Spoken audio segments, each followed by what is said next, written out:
संरचना कैसी होती है? जो भी आपको संरचना दिखता है सभी के सभी कैसा दिखता है? एक जैसा दिखाई देता है। ये सभी मिलकर एक बड़ी संरचना सल्क, और जो छोटे छोटे संरचना है, जो छोटे छोटे संरचना है वो मिलकर के एक बड़ी संरचना बनाता है। ठीक है।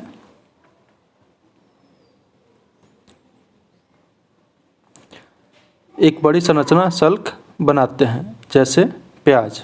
जैसे क्या चीज़ आपका हो गया यह प्याज। इस क्रियाकलाप में हमें पता चलता है कि विभिन्न आकार के प्याज में सूक्ष्मदर्शी द्वारा देखने पर एक जैसी संरचनाएं दिखाई देती है। प्याज की झिल्ली की कोशिका एक समान होती है। प्याज की झिल्ली की कोशिका कैसा होता है? प्याज की झिल्ली की कोशिका एक समान होती है। प्याज की झिल्ली की कोशिका एक समान होती है। प्याज के आकार से इसका कोई संबंध नहीं है। प्याज के आकार से इसका कोई संबंध नहीं है। संरचना से इसका कोई संबंध नहीं है। ये छोटी छोटी संरचनाएं जो हम देख रहे हैं सालकंद प्याज की मूलभूत इकाई हैं। इस संरचनाओं को कोशिका कहते हैं। कोशिका किसको कहते हैं? जो छोटी छोटी संरचनाएं दिख रही है, सालकंद मतलब छोटा से थोड़ा सा बड़ा की मूलभूत इकाई है, इस संरचना को कोशिका कहते हैं। कोशिका का अगर एक रटी रटाई बात आपको बताएं तो cell is a unit fundamental and structural and fundamental unit. कोशिका क्या है? संरचनात्मक और क्रियात्मक एक इकाई है। न केवल प्याज बल्कि जिससे भी जीव जंतु हम अपने आसपास देखते हैं वे सभी कोशिका से बने होते हैं। सिर्फ हम प्याज को ही नहीं, प्याज आलू टमाटर को नहीं, चाहे हम जो भी चीज़ हम देखते हैं वो चीज़ किस चीज़ से बना है? कोशिका से। हमारा शरीर किस चीज़ से बना है? कोशिका से। गाय बैल बकरी भैंस किस चीज़ से बना है? कोशिका से बना है। आलू कोशिका, आलू में भी कोशिका होता है। जिसमें लिविंग है, जो आपके सामने दिख रहा है, जो छोटा छोटा दिख रहा है उसको जूम करके देखिए और छोटा दिखेगा और मतलब बड़ा दिखिएगा। सारा का सारा चीज़ कोशिका से मिलकर बना है। कुछ जीव एक कोशिका भी होते हैं। कोशिका जैसे कोशिका हुआ तो आपका ये दो ठे होगा, एक यह हो गया और यह एक कोशिका हो गया, एक बहुकोशिका हो जाएगा। चलिए आगे इसके बारे में हम लोग देखने का प्रयास करेंगे। यद्यपि कुछ जीव एक कोशिकीय भी होते हैं। कुछ जीव क्या होता है? एक कोशिकीय भी होते हैं। आवर्धन लेंस की खोज के बाद सूक्ष्मदर्शी का आविष्कार संभव हो सका। यह पता चला कि एकमात्र कोशिका स्वयं में ही एक संपूर्ण जीव जैसे सूक्ष्म माइक्रोस्कोप खोजने के बाद पता क्या चला? सूक्ष्मदर्शी को इंग्लिश में माइक्रोस्कोप कहते हैं। आविष्कार के बाद ही पता चला कि एक कोशिका मात्र स्वयं में ही एक संपूर्ण जीव जैसे क्या अमीबा, क्लाइडोमोनास, पैरामीशियम तथा बैक्टीरिया हो सकता है। एक कोशिका जीव कौन कौन हो सकता है? एग्जाम्पल कौन कौन है? एग्जाम्पल यही है। अमीबा एक कोशिका जीव है, क्लाइडोमोनास भी एक कोशिका जीव है, पैरामीशियम भी एक कोशिका जीव है, बैक्टीरिया भी एक कोशिका जीव है। अमीबा कैसे बनता है? देखिए ऐसे किसी तरह का भी आप फिगर बना दीजिए, अमीबा बन गया। पैरामीशियम, क्लाइडोमोनास आगे दिखाएंगे। पैरामीशियम आसान है, उसका बना के आपको दिखा देते हैं। ऐसे करके पैरामीशियम बन जाएगा। बैक्टीरिया का भी रॉड लाइक बहुत सारा होता है, सीधा भी होता है। इन सजीवों को एक कोशिक जीव कहते हैं। कौन एक कोशिका जीव किसको कहते हैं? अमीबा, क्लाइडोमोनास, पैरामीशियम तथा बैक्टीरिया को क्या कहते हैं? एक कोशिकीय जीव कहते हैं। इसके अतिरिक्त बहुकोशिकीय जीव में अनेक कोशिकाएं समूहित होकर विभिन्न कार्यों को संपन्न करने हेतु विभिन्न अंगों का निर्माण करती हैं।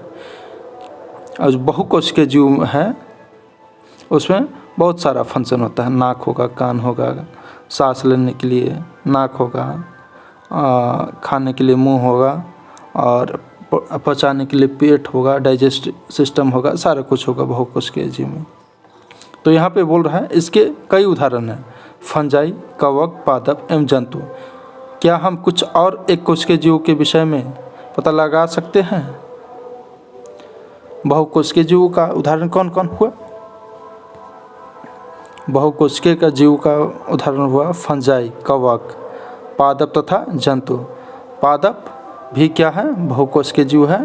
पादप क्या है? बहुकोशिकीय। जंतु भी बहुकोशिकीय जीव। पादप में पेड़ पौधा आ गया और जंतु में हाथी, बैल, बकरी, भैंस, मनुष्य, सारा कुछ जंतु में आ जाते हैं। प्रत्येक बहुकोशिकीय जीव एक कोशिका से ही विकसित होती है। जो बहुकोशिकीय मल्टीसेलुलर ऑर्गन होता है वो एक एक कोशिका से मिलकर ही विकसित होता है। कैसे? कोशिकाएं विभाजित होकर अपनी ही जैसी कोशिकाएं बनाती हैं। कोशिका विभाजित होकर अपने ही जैसी कोशिका बनाती है। इस प्रकार सभी कोशिका अपने पूर्ववर्ती कोशिकाओं से उत्पन्न होती है। एक एक कोशिका मिलकर ही, जैसे इसका कहने का अर्थ हुआ ना कि एक घर बना रहे हैं, तो इसमें ईंट ऐसा थोड़ा है कि सब एक ही बार लग जाएगा। एक यहाँ ईंट लगे, एक यहाँ, एक ईंट यहाँ, जितना भी एक एक चीज़ आपको दिख रहा है ना, एक एक चीज़ दिख रहा है, सारा का सारा मान लेते हैं ईंट है। इसमें एक एक ईंट आपका, ईंट पर ईंट रखते गया, तो एक ईंट को एक कोशिका मान लेते हैं। तो घर कैसे बना?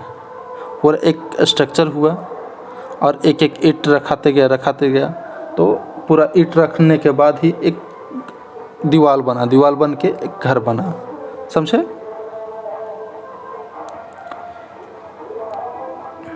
अब आगे देखते हैं इसे भी जाने बाद में देखेंगे। क्रियाकलाप को करने के बाद देखते हैं हम पत्ती की झिल्ली, प्याज का मूलाग्र अथवा विभिन्न आकार की प्याज की झिल्ली की अस्थायी स्लाइड बना सकते हैं। उपरोक्त क्रियाकलाप करने के बाद निम्नलिखित प्रश्नों का उत्तर दीजिए। क्या सभी कोशिकाएं आकार और आकृति की दृष्टि से एक जैसी दिखाई देती है? क्या सभी कोशिकाएं आकार और आकृति की दृष्टि से एक जैसी दिखाई देती है? क्या सभी कोशिकाएं की संरचना एक जैसी दिखाई देती है? क्या पादप के विभिन्न भागों में पाई जाने वाली कोशिकाओं में कोई अंतर है? हमें कोशिकाओं में क्या समानता दिखाई देती है? इन सारी चीज़ों को हम आगे भी अच्छे से पढ़ेंगे। अभी नहीं समझा तो आगे इसका आंसर है, इसलिए अभी यहाँ पे समझाने का नहीं प्रयास कर रहे हैं। कोशिका का सबसे पहले पता कौन लगाया था? कोशिका का सबसे पहला पता लगाए थे रॉबर्ट हुक। कौन लगाए थे? Robert Hooke. कौन लगाए थे? Robert Hooke. कौन लगाए थे सबसे पहले कोशिका का पता? Robert Hooke. और कब लगाए थे? 1665 ईस्वी में। उसने कोशिका की कॉर की पतली कार्क में अनगढ़ सूक्ष्मदर्शी मतलब माइक्रोस्कोप की सहायता से देखा। लीवेनहॉक ने सबसे पहले उत्पन्न सूक्ष्मदर्शी से तालाब के जल में स्वतंत्र रूप से जीवित कोशिकाओं का पता लगाया। रॉबर्ट ब्राउन ने, पहले यहाँ लीवेनहॉक को समझ लीजिए। लीवेनहॉक कुछ कारनामा किए थे। क्या किए थे? लीवेनहॉक थे जो कि माइक्रोस्कोप के द्वारा देखे और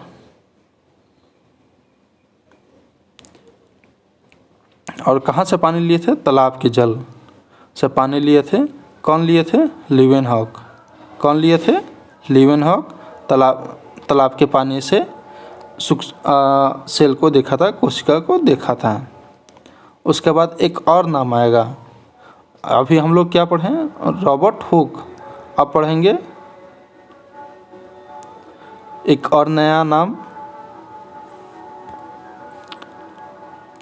जीवित कोशिका का पता लगाया रॉबर्ट हुक ने। यहाँ पे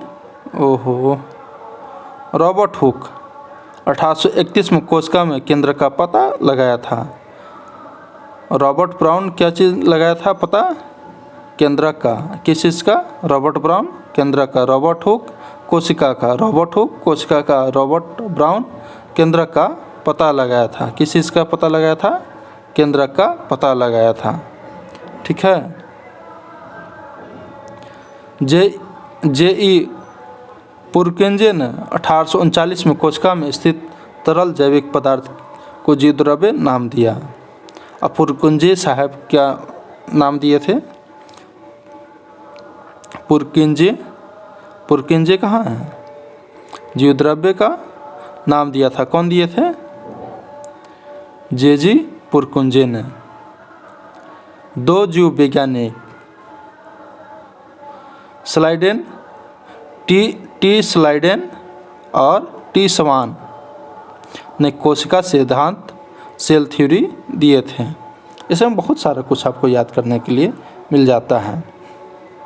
सिद्धांत के अनुसार सभी पौधे तथा जंतु कोशिका से बने होते हैं और वे जीवन की मूलभूत इकाई हैं। विसरो ने कोशिका सिद्धांत की और आगे बढ़ाया। इन्होंने बताया कि सभी कोशिका पूर्ववर्ती कोशिकाओं से बनती है।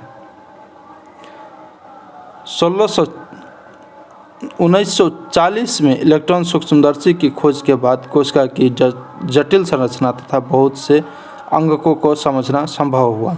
जो पहले का माइक्रोस्कोप था ना, रॉबर्ट हुक खुद हाथ से बनाए थे। जो स्टार्टिंग में बना था वो कैसे बना था? हाथ से बनाया गया था। उसी से सेल को खोजा गया था। लेकिन अब कौन आ गया? इलेक्ट्रॉन सूक्ष्मदर्शी। कौन आया? इलेक्ट्रॉन सूक्ष्मदर्शी। कब आया? 1940 में। तब जटिल संरचना तथा बहुत से अंगकों को समझना संभव हुआ। जो और जटिल होता था ना, उसको समझना कब से चालू किया गया? 1940 से। कौन किससे देखा जाता है? इलेक्ट्रॉन सूक्ष्मदर्शी के द्वारा। अब क्रियाकलाप के माध्यम से, क्रियाकलाप तो हम लोगों ने पढ़ लिया है।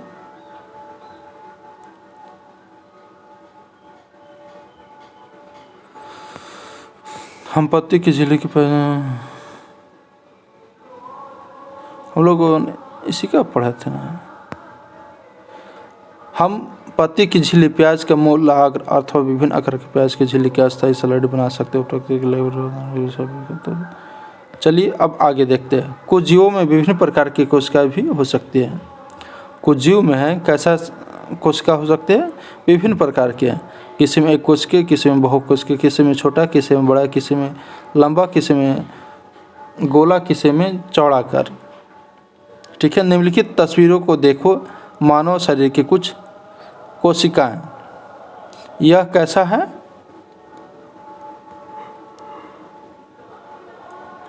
यह रुधिर कोशिकाएं हैं। यह कैसा है? रुधिर कोशिकाएं हैं। और यह कैसा हो गया? चिकनी पेशी कोशिकाएं। यह कैसा हो जाएगा? चिकनी पेशी कोशिकाएं। कैसा हो जाएगा? चिकनी पेशी कोशिकाएं। यह रुधिर कोशिकाएं। अतंत्र न्यूरॉन सिस्टम कैसे बनेगा? आपको बना के दिखा देते हैं। रफली आपको बनाया जाएगा। ऐसे लिए, ऐसे ऐसे ऐसे, और यहाँ सट जाएगा। ऐसे न्यूरॉन बनता है। या उल्टा हो गया। ठीक है। पूरा इसमें फिगर नहीं दिया हुआ है। उसके बाद अंडाणु, ओवरी। ओवरी कैसा होता है? ऐसा। और स्पर्म ऐसे ऐसे। ओवरी कैसा हो जाएगा आपका? गोला। और स्पर्म कैसा हो जाएगा, यहाँ पे आपका मुंह रहेगा।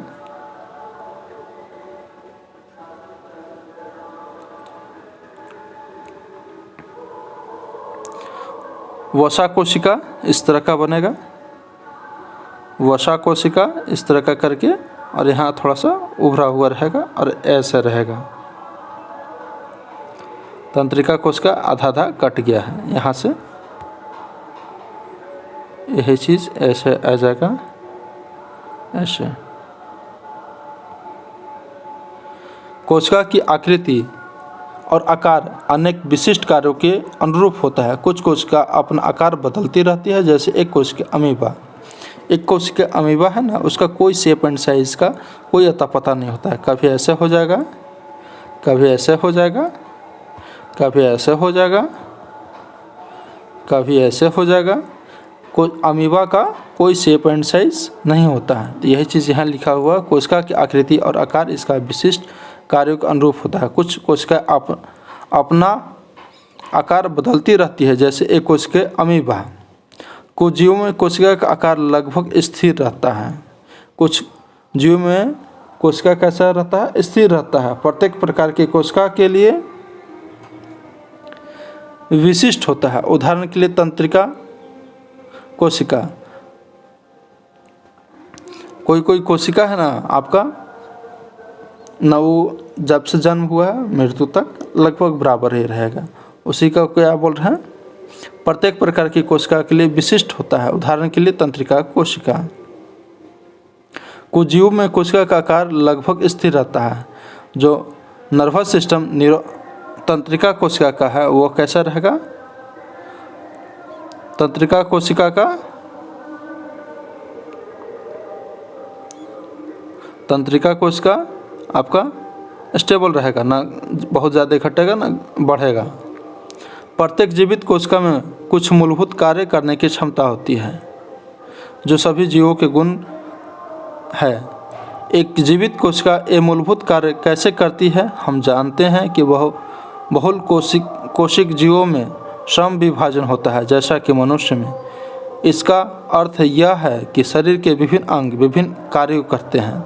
जैसे मनुष्य के शरीर में हृदय रुधिर को पंप करता है तथा आमाशय भोजन का पाचन करता है।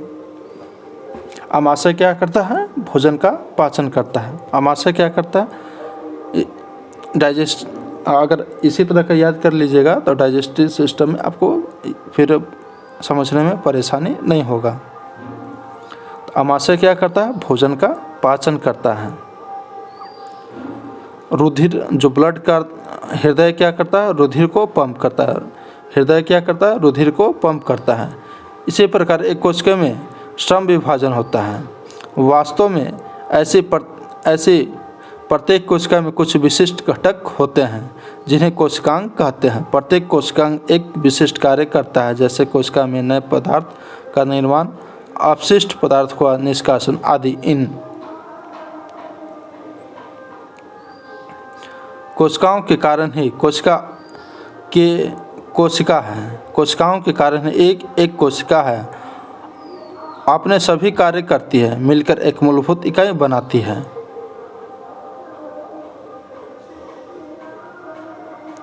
जिसे कोशिका कहते हैं। यह बड़ा रुचिकर है कि सभी कोशिकाओं में एक ही प्रकार के कोशिकांग होते हैं।